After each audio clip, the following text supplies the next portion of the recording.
Under the blinding ER lights, Liam Carter, a single dad paramedic on a double shift, pounded out compressions on a crash victim with glass in her hair and blood on her lips. The monitor stuttered, then a pulse rose, fragile but fighting. Nurses exhaled. Liam peeled back the oxygen mask to check her airway and froze. He knew that face. Serena Whitaker, the CEO who'd signed the memo that ended his career, cost his home, crushed his future, now breathing only because he refused to let her die. What would you do if you had to save the person who destroyed your life? Liam chose humanity, but the truth was about to force him to face everything. The rain came down cold and relentless in Alexandria Harbor that October night, drumming against the windows of a cramped second-floor apartment where dawn hadn't yet broken. In the kitchen, a 7-year-old girl named Emma Carter stood on a stool, carefully flipping pancakes on a skillet that had seen better days. Her father's lunchbox sat open on the counter, and she pressed a homemade sticker onto the lid, crude letters in purple marker spelling out, "For my hero." Liam Carter emerged from the bathroom, uniform already on, dark circles under his eyes betraying the double shift he'd just started. At 36, he moved with the quiet efficiency of someone who'd learned to do more with less. He was lean, capable, his hands steady from years of crisis management, first as an aerospace engineer, now as a contract paramedic driving ambulances through the city's toughest hours. Emma turned, pancake spatula in hand, and beamed. "I made breakfast, Dad." He crossed the small kitchen and kissed the top of her head. "You're getting too good at this, kiddo. Someone has to take care of you," she said, matter of fact. At 7, Emma had already learned what stability meant and what it felt like when it disappeared. She remembered moving boxes, her mother's suitcase by the door, the landlord's angry voice.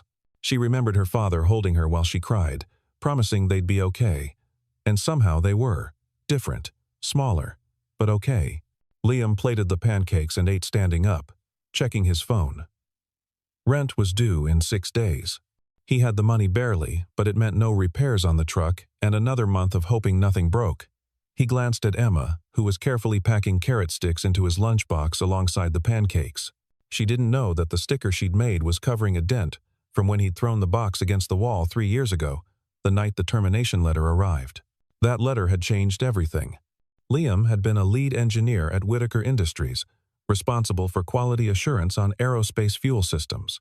He'd discovered that finance had ordered cuts to materials, a 2.3% reduction that shaved millions off quarterly costs, but introduced risk. He'd written the memo. He'd sent it up the chain. He'd followed every protocol. And when a minor incident occurred in the fabrication wing, a pressure valve failure, no injuries, contained quickly, the company hadn't investigated the root cause. They'd investigated him. The termination memo had come with Serena Whitaker's electronic signature at the bottom. Violation of safety protocols. It was a lie, and it had stuck. His engineering license was revoked pending litigation he couldn't afford. His wife, Bridget, had left 6 weeks later, unable to handle the financial freefall.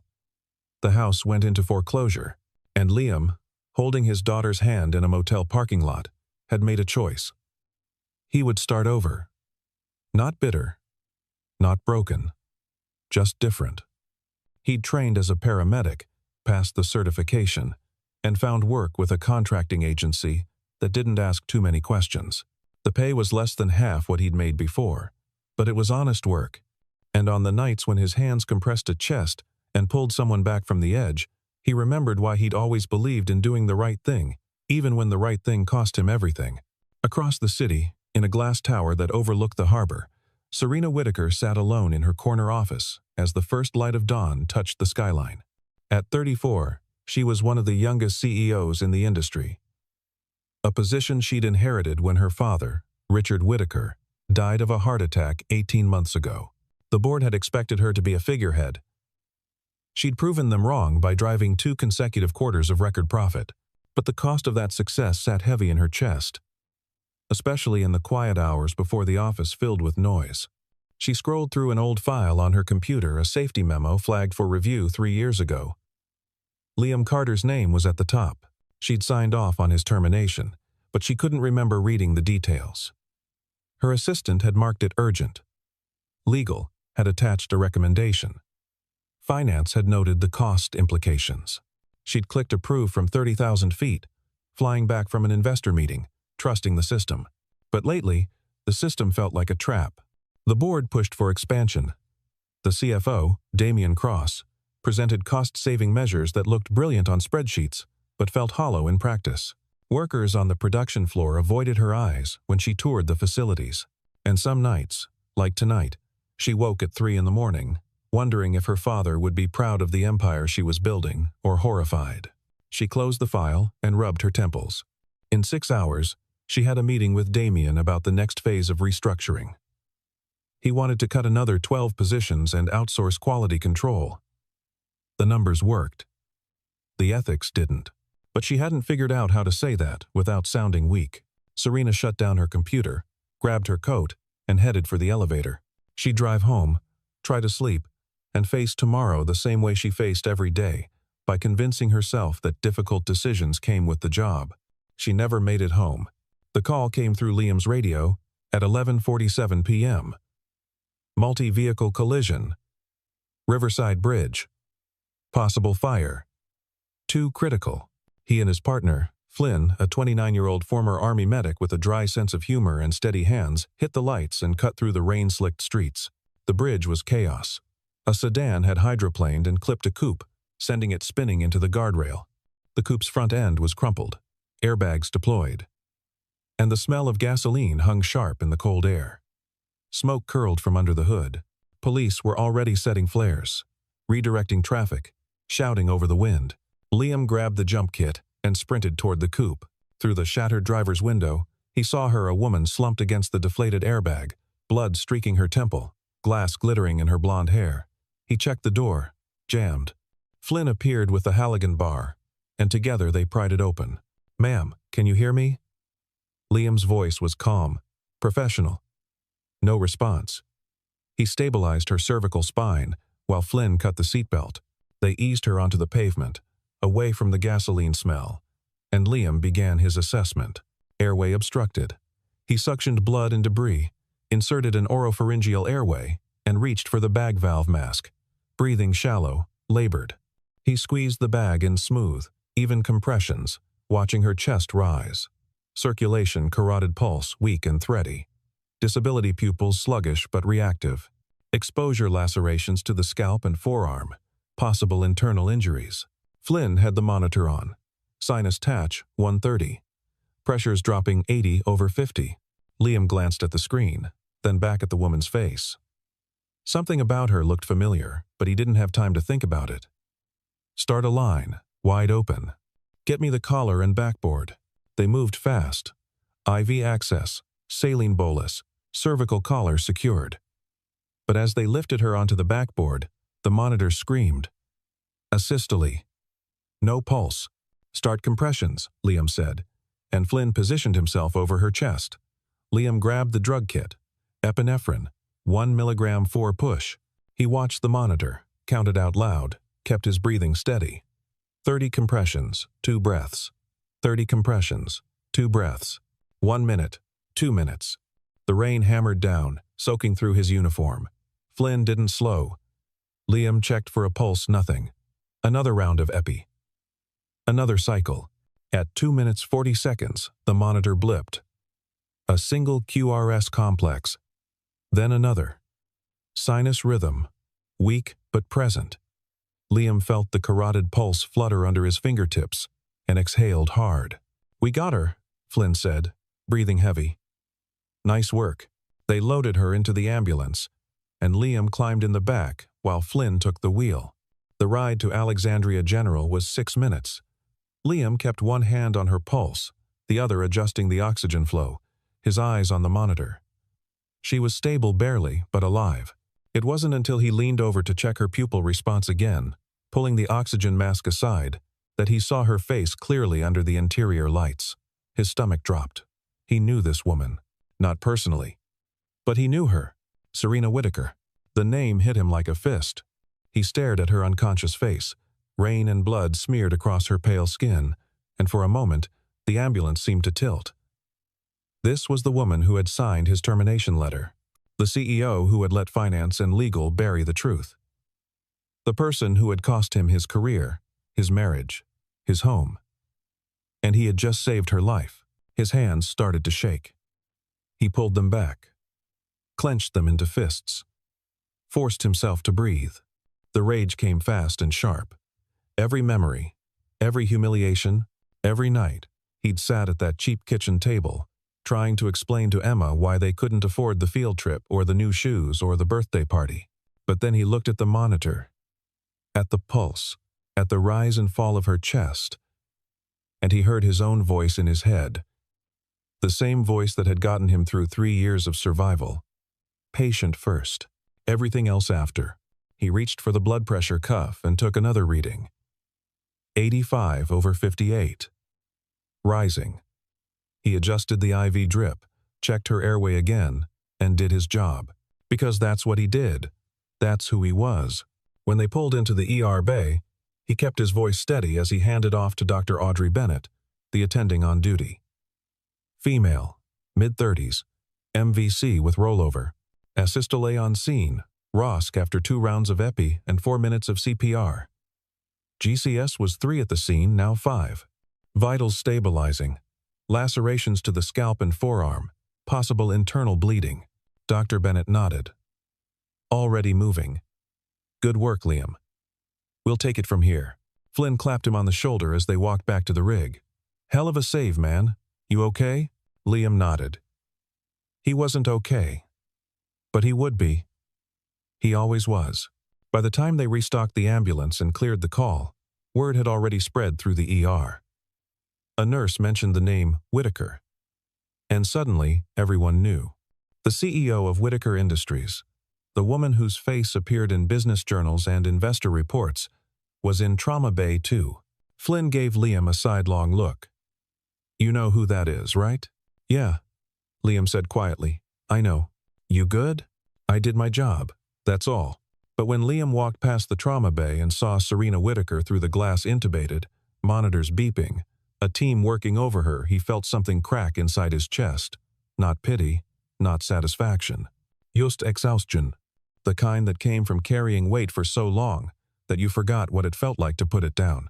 He pulled out his phone and called home. Emma answered on the second ring, her voice sleepy. Dad? Hey, kiddo. Just wanted to hear your voice. Are you okay? He closed his eyes. Yeah, I'm okay. Did you finish your homework? Yes. And I left pancakes in the oven. For when you get home. You're the best, Em. I know, she said, and he could hear her smile through the phone. Love you, Dad. Love you too. He hung up, leaned against the hallway wall, and let himself feel it, all of it. The anger, the confusion, the bitter irony that after 3 years, the universe had given him the power to decide whether Serena Whitaker lived or died, and he'd chosen to save her. Not because she deserved it, but because he wasn't the kind of man who let people die just because they'd hurt him.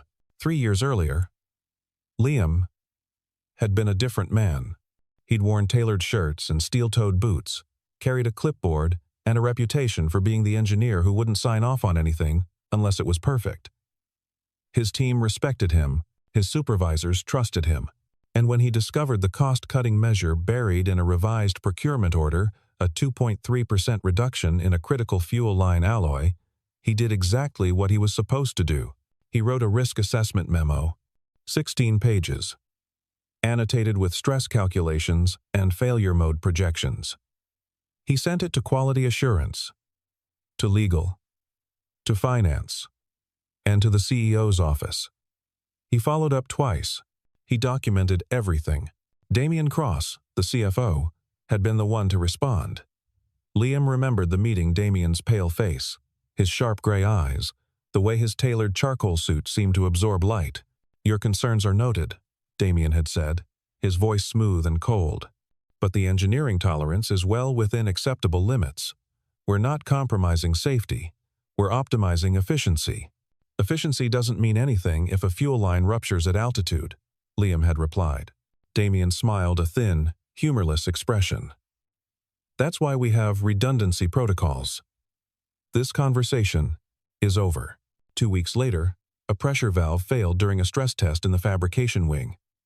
No injuries. No fire. Just a loud pop, some smoke, and a scramble to shut down the line. It should have triggered a root cause analysis. Instead, it triggered a witch hunt. Liam was called into HR on a Friday afternoon. They had a folder. Inside were emails, incident reports, and a memo he'd never seen before, one that accused him of violating safety protocols by running unauthorized tests. It was signed by Damian Cross and countersigned by the head of legal.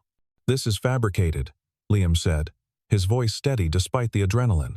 "I didn't run unauthorized tests. I flagged a legitimate safety risk." The HR manager, a thin woman with wire-rimmed glasses, didn't meet his eyes. "We've completed our investigation, Mr. Carter. The findings indicate gross negligence. Your employment is terminated effective immediately, and we'll be referring this matter to the state licensing board. You can't be serious." She slid a termination letter across the table. At the bottom, in digital blue ink, was the signature: Serena Whitaker, Chief Executive Officer. Liam stared at it. She signed this? All executive terminations require CEO approval. He picked up the letter, hands shaking. "I want to speak to her." "That won't be possible. Security will escort you out." And just like that, it was over. 15 years of work. A career built on integrity. Gone. The lawsuits came next. The company claimed damages. His engineering license was suspended pending review. And Bridget, his wife of 8 years, sat him down one night and said the words that broke him more than any termination letter ever could. "I can't do this anymore, Liam. I can't watch you destroy yourself fighting a battle you'll never win." She left, took half of what little they had left, and walked out. And Liam was left with Emma, a stack of legal bills, and a choice. Rage against the machine or rebuild. He chose to rebuild. Not because he'd forgiven, not because he'd forgotten, but because Emma was watching, and he needed her to see that good men didn't quit just because the world was unjust. When Serena Whitaker woke in the ICU 2 days after the accident, the first thing she felt was pain, a dull, throbbing ache that radiated from her ribs and skull. The second thing she felt was confusion. White ceiling, beeping monitors, a tube in her nose. She tried to sit up and couldn't. A nurse appeared, calm and efficient. "Easy, Miss Whitaker. You're in the hospital. You were in a car accident. You're safe now." Serena's throat was dry. "What happened?" "You lost control on the Riverside Bridge. Your car hit the guardrail. You went into cardiac arrest at the scene, but the paramedics brought you back. You're very lucky." Lucky. The word felt strange. Serena closed her eyes and tried to remember. Rain. Headlights.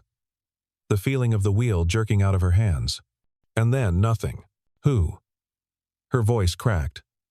"Who saved me?" The nurse hesitated. "The paramedic who performed CPR. His name is Liam Carter." The name hit her like cold water. Liam Carter. She knew that name. She'd seen it somewhere, recently, in a file she couldn't quite place. But her head was too foggy, the pain too sharp. She let herself drift back into sleep. The next time she woke, the fog had lifted slightly. Dr. Bennett stood by her bed, reviewing charts. "Welcome back, Miss Whitaker. How are you feeling?" "Like I got hit by a truck." "Close enough.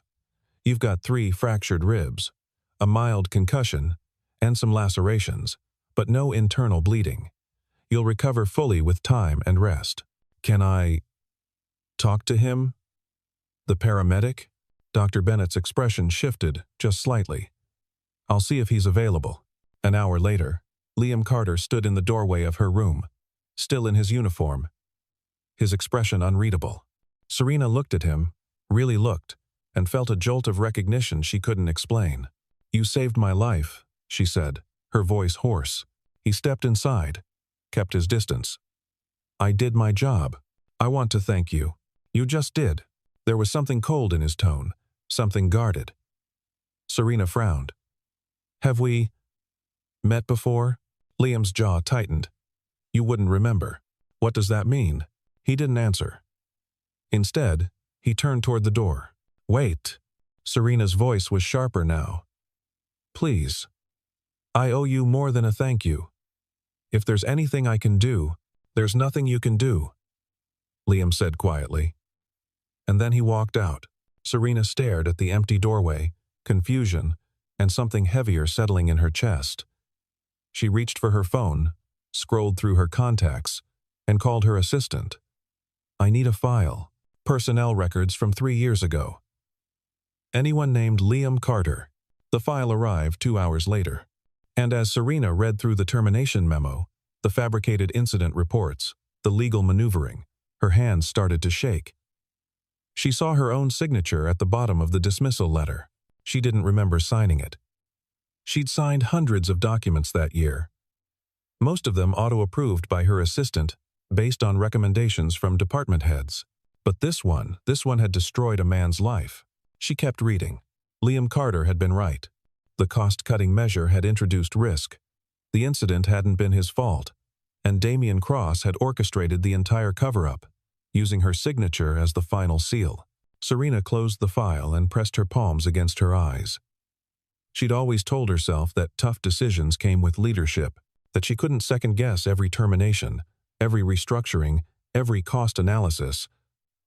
But this wasn't a tough decision. This was a lie, and she'd signed her name to it. The door opened, and a small voice said, "Are you the lady my dad saved?" Serena looked up. A little girl stood in the doorway, maybe 7 or 8, with dark curls and wide, curious eyes. She held a Tupperware container in both hands. Yes, Serena said. I am. What's your name? Emma. Emma Carter. She stepped closer, held out the container. I brought you pancakes. My dad says you need to eat to get strong again. Serena took the container, her throat tightening. Thank you, Emma. That's very kind. Emma tilted her head, studying Serena the way only children do, without pretense, without filter. My dad helps people. That's what heroes do. Serena felt something crack inside her chest. She looked at this little girl, at her homemade pancakes, and her simple, unshakable belief that her father was a hero, and realized with sickening clarity what she'd taken from them. Not just a job, not just a career, but security, stability. The kind of life where a 7-year-old didn't have to make pancakes for her father because they couldn't afford anything else. Your dad, Serena said softly, is absolutely a hero. Emma beamed. I know. She turned to leave, then paused. I hope you feel better soon. Thank you, Emma. When the door closed, Serena opened the Tupperware. The pancakes were slightly burnt, made with love and whatever ingredients a struggling family could afford. She took a bite, and it tasted like shame. She picked up her phone and called Damian Cross. I want to see you. Now, when Serena was discharged 3 days later, she didn't go home. She went to her office, locked the door, and started pulling files. 3 years of financial reports, safety audits, personnel records, procurement orders. She worked through the night, cross-referencing data, following paper trails, and slowly, methodically, building a picture of what Damian Cross had done. And when dawn broke over Alexandria Harbor, Serena made a decision. She couldn't undo the past, but she could face it. She called Liam Carter's number, found it in the paramedic dispatch records, and left a voicemail. Mr. Carter, this is Serena Whitaker. I know you don't want to hear from me, and I understand why. But I need to talk to you, not as a CEO. As someone who owes you more than an apology. Please, give me a chance to make this right. Liam didn't call back. She tried again the next day, and the day after that. On the 4th attempt, he finally answered. What do you want? His voice was flat, exhausted. I want to hire you, Serena said, as an independent safety consultant. 30 days. Full access to every file, every facility, every record. I'll pay you enough to cover 6 months of rent and legal fees to reinstate your engineering license. And when we're done, whatever we find good or bad goes public. Silence. Why would you do that? Liam asked. Because you were right. And I was wrong. And if I don't fix this, I'm no better than the people who buried you. More silence. Then, I have conditions. Name them. Full transparency. No NDAs. No gag orders. Whatever we find, I get to present it myself. And you don't interfere. Agreed. And, if I find evidence of criminal negligence, I go to the authorities. Not you. Not your lawyers. Me. Agreed. Liam exhaled slowly. When do we start? Tomorrow. Meet me at the fabrication plant. 7 a.m. I'll be there. The next morning, Liam walked into the Whitaker Industries fabrication plant for the first time in 3 years. The smell hit him first metal, oil, the sharp tang of welding torch. He'd spent a decade of his life in places like this, and the familiarity was both comforting and painful. Serena was waiting by the main floor entrance, dressed in jeans and a plain jacket, her hair pulled back, no makeup. She looked different from the polished CEO in the business magazines. Smaller, more human. Thank you for coming, she said. Liam nodded. Let's get to work. They spent the first week in records pulling procurement orders, maintenance logs, incident reports. Liam worked methodically, annotating discrepancies, flagging patterns. Serena watched, learned, asked questions. She didn't try to justify or defend. She just listened. On day 8, they moved to the production floor. Workers stared as they walked past. A few nodded at Liam, older guys who remembered him, who knew what had happened. One man, a machinist named Eddie, stopped them. Good to see you back, Carter, Eddie said. A lot of us knew you got screwed. Thanks, Eddie. You gonna fix it? Liam glanced at Serena. We're trying. They reviewed safety protocols, tested equipment, interviewed floor supervisors. And slowly, the picture became clear. Damian Cross had implemented a system of cost-saving measures that bypassed standard checks. He'd automated approvals, created financial incentives for managers who cut corners, and buried dissenting voices under layers of legal threats. But the smoking gun came on day 12, when Liam found the macro. Buried in the procurement software was a script, a tiny piece of code, that automatically flagged high-temperature stress tests as optional if the production volume fell below a certain threshold.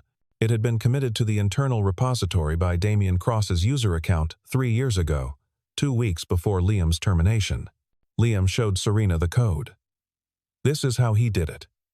He built the system to hide the risk, then blamed me when it failed. Serena stared at the screen, her face pale. Can we trace this? Prove it was deliberate? Already did. His digital signature is all over it. And I found payment records he funneled money to a shell company called Argentum Consulting. Want to guess who owns it? Damian. Bingo. Serena sat down heavily. He used me. He used my signature, my authority, to cover his fraud. Yeah, Liam said. He did. She looked up at him. I'm sorry. I know that doesn't fix anything. But I need you to know, I didn't read that memo. I signed it because I trusted the system, and that was wrong. Liam studied her. 3 years ago, he would have wanted to hear those words more than anything. Now, they just felt heavy. Apologies are easy. What are you going to do about it? Whatever it takes, Serena said, even if it costs me everything. But Damian Cross wasn't going to go quietly. On day 15, during a routine stress test in the fabrication wing, alarms started blaring. The temperature sensors spiked overheating in the fuel line assembly. Liam ran toward the control panel, but the emergency shutoff wasn't responding. Get everyone out, he shouted. Workers scrambled. Serena, who'd been touring a side corridor, found herself cut off by a safety door that had automatically locked. Smoke began seeping through the vents. Liam saw her through the reinforced glass, saw the panic in her eyes, and didn't hesitate. He grabbed a manual override key from the maintenance station, forced the door open, and pulled her into the main corridor. The sprinkler system kicked in, drenching them both. Liam's forearm was red, blistered from where he'd shielded her from a burst of steam. Are you okay? He asked, breathing hard. She nodded, coughing. You saved me again. Let's make sure there isn't a third time. Later, after the fire department cleared the building and declared it safe, Liam found the source. A temperature sensor had been replaced with a faulty clone, calibrated to trigger false readings. The serial number traced back to a supplier linked to Argentum Consulting. "Damien tried to kill us," Serena said, her voice shaking. "Or at least discredit us," Liam replied. "Make it look like I'm the problem. Then we go to the board. Now." "No." Liam's voice was firm. "We go to the media and the authorities. If we try to handle this internally, Damien will spin it. We need transparency." Serena met his eyes. "If we do this, the stock will crash. The board will try to remove me. I might lose everything." "I know," Liam said quietly, "but it's the right thing to do." She took a breath, then nodded. "Okay. Let's do it right." The press conference was scheduled for the following Monday. Serena stood at a podium in front of a room packed with reporters, cameras, and Whitaker employees. Liam stood off to the side, hands in his pockets, watching. Serena's voice was steady as she began. 3 years ago, Whitaker Industries made a decision that prioritized profit over safety. A senior engineer named Liam Carter identified a critical risk in our fuel line systems and reported it through proper channels. Instead of addressing the risk, we buried it. We terminated Mr. Carter under false pretenses, destroyed his career, and endangered lives to protect our bottom line. The room erupted in murmurs. Cameras flashed. "I signed the termination memo," Serena continued. "I take full responsibility for that. I didn't read the details. I trusted a system that was designed to hide the truth, and in doing so, I failed not just Mr. Carter, but every worker in this company, every customer who trusted us, and every principle my father built this company on." She paused, her hands gripping the podium. "Today, I'm announcing the immediate suspension of Chief Financial Officer Damien Cross, pending a federal investigation into fraud, safety violations, and attempted sabotage. We're cooperating fully with authorities, and we're establishing the Whitaker Safety Trust, an independent fund dedicated to protecting whistleblowers and ensuring that no one at this company ever loses their job for telling the truth again." She looked directly at Liam. "Mr. Carter, I can't give you back the 3 years we took from you, but I can give you back your name. Today, Whitaker Industries publicly apologizes and commits to supporting your license reinstatement and compensating you for the harm we caused." The room exploded with questions, but Serena held up a hand. "One more thing. Effective immediately, I'm stepping down as CEO. I'll remain on the board in an advisory capacity, but this company needs leadership that hasn't compromised its integrity.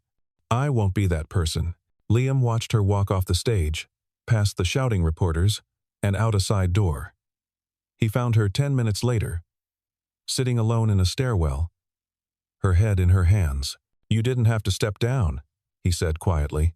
She looked up, eyes red. "Yes, I did." "Why?" "Because I need to earn the right to lead, and I can't do that from the top. I have to start over. Like you did." Liam sat down beside her. For a long moment, neither of them spoke. Then Serena said, "I'm sorry. I know I've said it before, but I need you to hear it. Not as a CEO, as a human being. I'm sorry for what I did to you and Emma." Liam nodded slowly.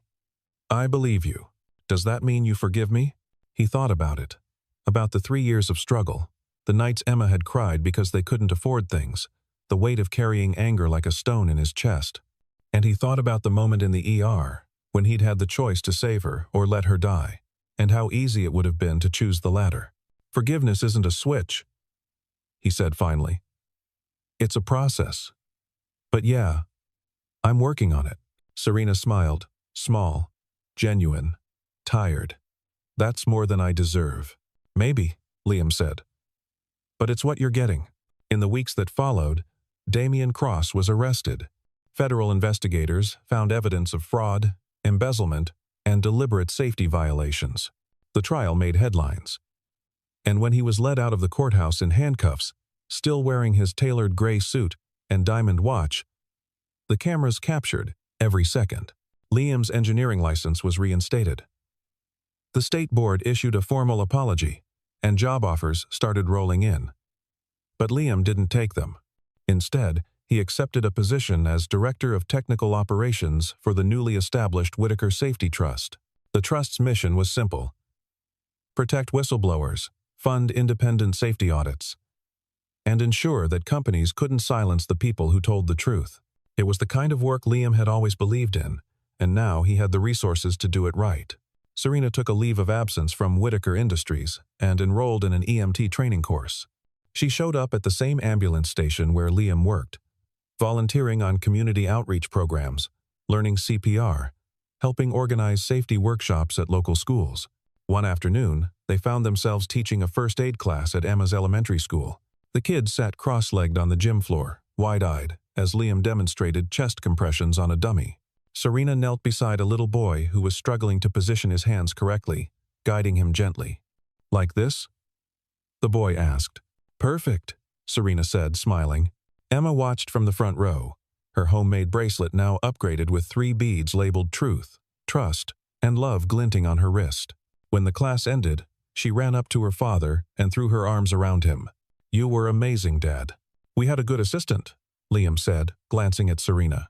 Emma turned to Serena, studying her with that same unfiltered curiosity. "Are you going to keep helping people with my dad?"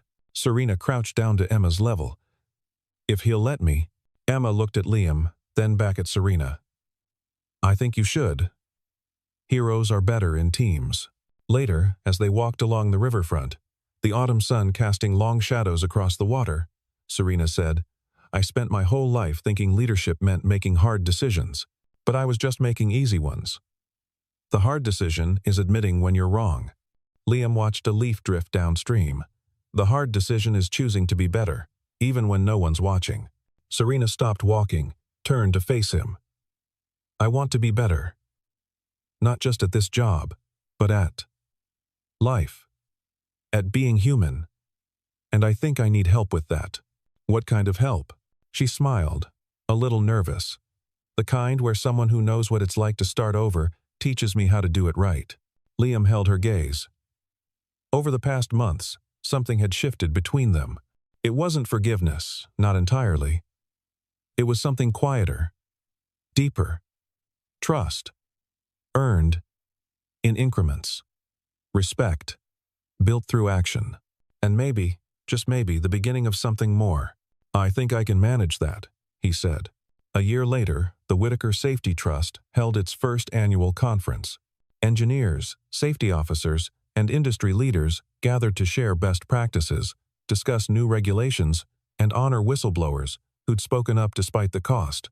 Liam stood on stage, delivering the keynote address. "Saving a life doesn't end with a pulse," he said. "It continues in the culture we build, the systems we create, the people we choose to protect. Every one of you has the power to save lives. Not just in emergencies, but in boardrooms, on factory floors, in the decisions you make when no one's watching." The audience applauded. In the front row, Serena sat beside Emma, both of them beaming with pride. After the speech, Emma ran up and handed Liam a new bracelet, this one with 5 beads. "I added 2 more," she said. "Courage and hope." Liam slipped it onto his wrist. Perfect. That evening, there was another call. A cardiac arrest at a downtown restaurant.